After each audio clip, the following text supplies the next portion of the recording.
But we begin tonight with the remarkable story of a North London housing estate whose tough reputation is being replaced by a new and better image. Less than a year ago, Broadwater Farm in Tottenham was featured on television as an example of the worst in police-community relations. It had a reputation only for crime, for violent clashes with the police, and for its elderly residents being terrified by the local youth. Yet today, both the community and the police claim that there has been a dramatic turnaround and that the estate is now a model for others to follow. Can this be true? Ebony went to Broadwater Farm to find out. We do find that they are very good now. Things are a lot more helpful over here. If you're in a wheelchair, they'll bring you back if you've been over there, or they'll take you over there. I mean, you were afraid to leave your house. But now you find that things are a lot quieter. You can go out. We've got somebody looking after things that cares what people do, no matter what their colour. Hello, Mary. Hello, Lola. How are you today? There.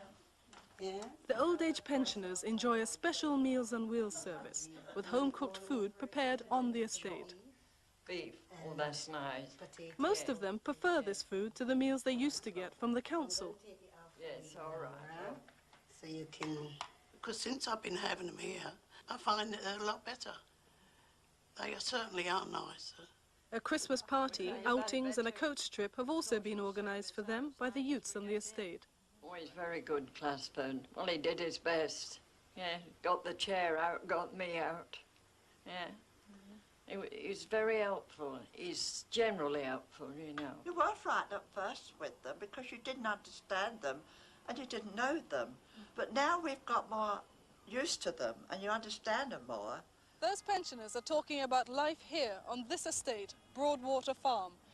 It's an estate generally regarded just as a dumping ground for problem families. What makes their views even more remarkable is that this estate was notorious for its tension between black and white residents and for its violent clashes between the youth and police. Less than a year ago, the estate was filmed by Panorama as an example of just how bad relations between the youths and the police had become. An angry meeting like this, protesting police harassment, is not unique to Broadwater Farm. The sentiments we heard expressed here were not uncommon elsewhere. We're not living in Ireland. And if it's more power they want, how far are they going to go? And how far do they think that they can push people? And how far do they think they can push the youths? We want a share in everything. Everything that a white person's got, as a black person, we want it too. Now, after a period of violent clashes with the police, attitudes have changed dramatically on both sides. We're not fighting them no more. We've gained the respect that we need from the police and the understanding. And this is where the mutual cooperation is coming in now. And I think that's the main issue. This is why we don't have to fight them no more, because they understand and they've given us the respect that we demanded, not needed, but demanded. And that's what we've got in return. This is where the turnaround has come about. The arrest rate is very minimal now. And if they're going to arrest somebody, they have to have a very strong suspicion. And if they do stop anybody, they tackle their job tactfully, much different to before. Policing, not by outside units, but officers on the beat, has helped to bring about this change. They're aware that only those working inside have got the necessary sensitivity to deal with it in just the right fashion. Reported crime figures are the yardstick that are commonly used, and they're very encouraging. Overall, in the whole of Wye District, there's been a 40% drop or thereabouts in burglary, while since Christmas on the estate, that's almost 60%, the upper 50% that's in burglary, and two other worrying crimes, robbery and assaults, are both significantly down. On the face of it, it all seems too good to be true. How can things have changed so dramatically in just 1 year? Well, the driving force behind these improvements seems to be the Broadwater Farm Youth Association. So, how have they turned this estate into such a success story? Inside their brand new centre, Youth Association workers discuss plans for their summer festival. The inspiration and founder of the association is Mrs. Dolly Kiffin.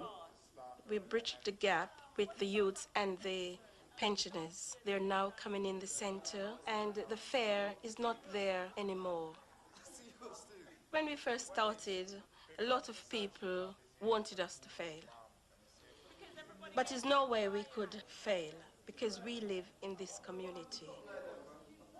The successful part of the Youth Association is achieving the things that we set out to achieve and to show the people who said we could not achieve it. The association gained support by setting up projects that provided for the needs of those living on the estate. A daycare centre was a top priority to give mothers time off and a chance to look for work. Run by people from the estate rather than the council, it's helped to build up confidence in the youth association. We sort of grew up together and we know that they're getting, well looked after. And also it gives us an identity to know that the estate has got its own thing going. This shop has been running so successfully as one of the association's co-ops that they now plan to expand.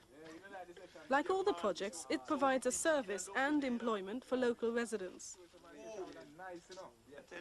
I believe in jobs, and we in the community have to create jobs for these young people. I do not believe in young people always going to courts or going to prison. That still will not solve the problems. As a result of the association's pressure, a new neighbourhood office now deals promptly with repairs and housing problems.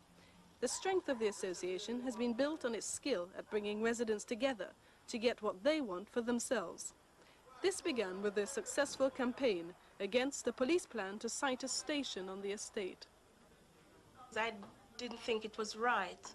You could clearly see that bringing in a mini police station, it would not solve the problems and it would cause a lot of riots and a lot of friction. There was nobody doing anything about it, not even the council, nor anybody at all. For the first time, the people in the community could say to the council, we live here, not you. So we will tell you how we want to live and not you telling us how we must live.